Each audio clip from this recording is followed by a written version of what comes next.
Hi everybody, I'm Kimberly Edwards from Cooking Hub, and today I'm going to show you a very American-Canadian dish, plain old pancakes. Well, it's plain old to us, maybe not to everyone else around the world, but to us, that's what we eat. They call flapjacks, they've been called, buttermilk pancakes, things of that nature. You can substitute all different kinds of ingredients for them, but there's the same basis for all of them, okay? They're a fluffy pancake that you do in a frying pan on the stove. You can eat it for breakfast. Mostly they eat it for breakfast with sweet stuff like syrup on top and butter, but you can put jam and powdered sugar. You can get really fancy, or you can have savory ones as well with sour cream on top. Serve it with fish. Oh, don't get me started. Don't get me started. But anyways, this is how you make a classic fluffy pancake, and the very basic ingredients, you're going to have them in your household, and all is well. Right now I have a large frying pan on the stove on about low heat right now. It's just getting preheated so that everything's going to be ready for when the pancake batter is ready, okay? So the first thing I'm going to start with is a big bowl and a smaller bowl. The bigger bowl, we're going to put the dry ingredients in, and that's what we're going to end up mixing everything in. So right now I'm going to put 1 cup of flour. Now, this is a recipe you're going to make on a Sunday morning, maybe even during a weekday if you're a really great mom, or you get up really early and you're really organized. But usually this is like a weekend dish. You make it for the family, and you're running around the kitchen, you're doing things. You don't need to sift it. If you want to be really fancy and everything, you can sift it. But actually the beauty of these things are when you don't sift it and you kind of have a little bit of a lumpy batter. That's the trick. You get big, fluffier pancakes, believe it or not. Okay, I know it's very difficult to accept that, because I used to like everything being very heterogeneous and homogeneous. And the lumps made me feel like, wow, I just can't stand lumps in there. But when I actually did it for the first time, I'm glad I did, because it really works. All right, so into here, 1 cup of flour. Now I've got 2 teaspoons of baking powder. Now this is going to really help these pancakes rise.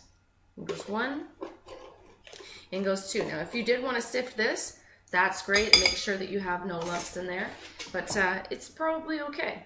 We're going to put a dash of salt in. I'm using this Mediterranean sea salt today. It's this grinder from Drogeria grinds it up very nice and fine, so it's just perfect for that. You want that little tiny bit of salt in there just to, it peaks up actually the sweetness, believe it or not. A little bit of salt just makes that sweetness to taste that much better, and just a little bit more sweet, so you can actually get away with using a little bit less of the sweetener or sugar or syrups on top, because that little bit of salt just helps it that tiny bit. All right, so I just mixed this. Everything is evenly distributed in the dry bowl.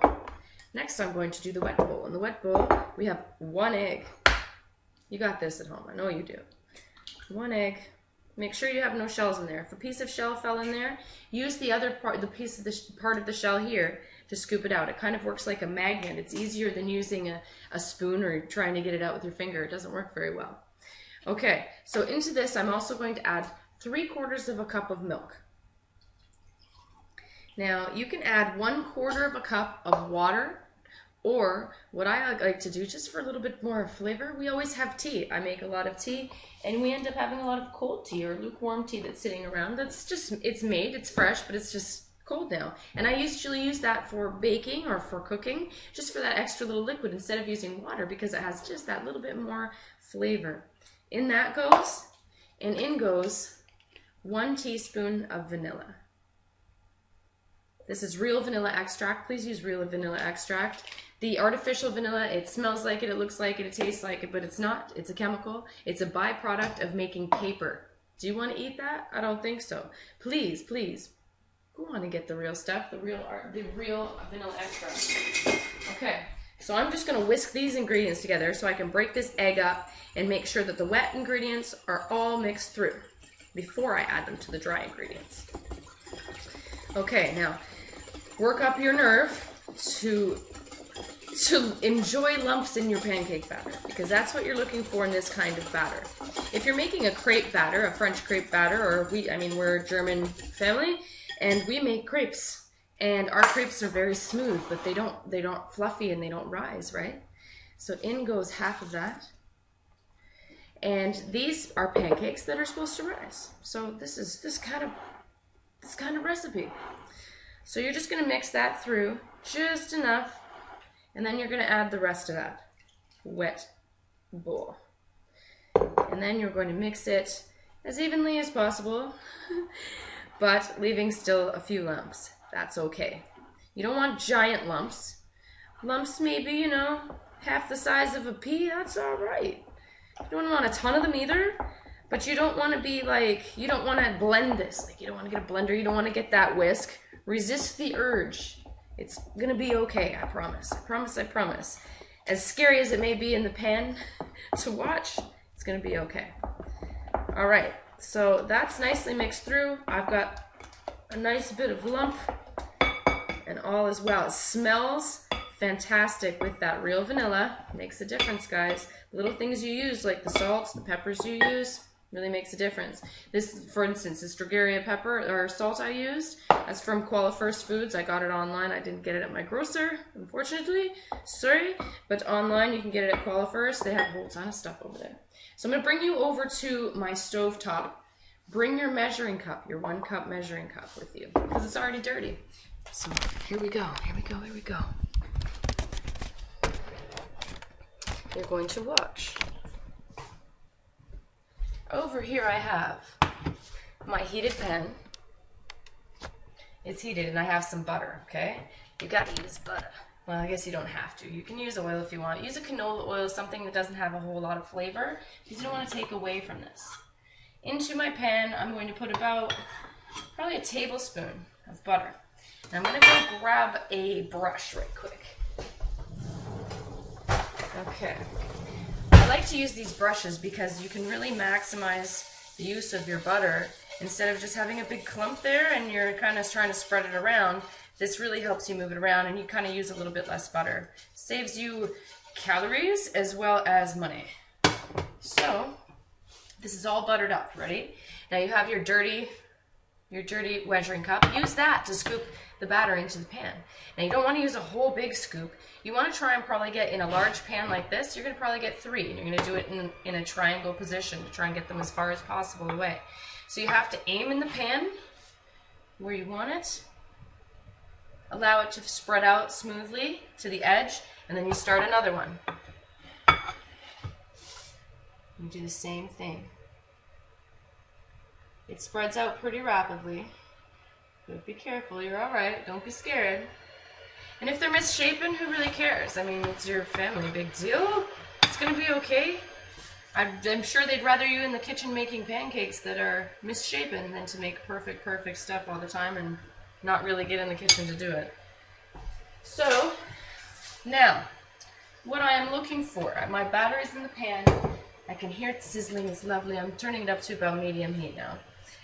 What I'm looking for are bubbles. Now I'm going to look for a big, kind of like, I guess, half pea-sized bubbles that are going to come through the top. And as soon as that happens, you know it's time to turn over your pancake. That's how you know. The edges kind of get a little bit harder, and then you get these little bubbles. And when the bubbles are ready, you pop it over. And you can use a flipper like this, or you can use a spatula or something.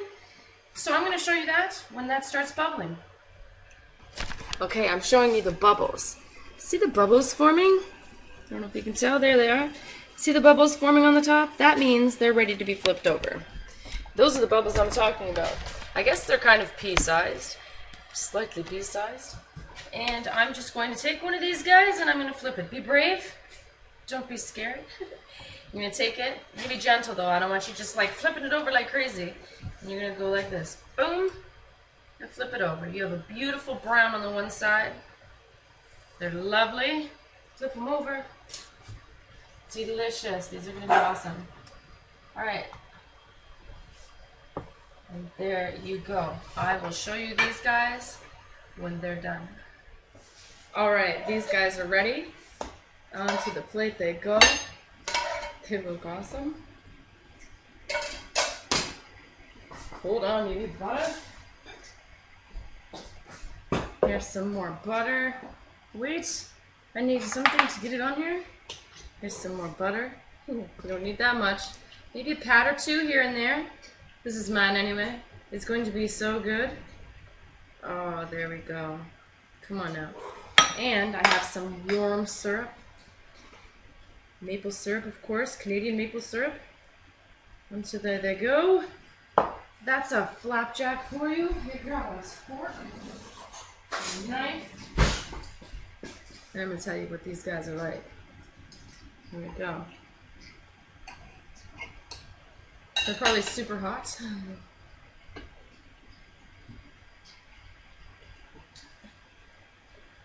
Mmm.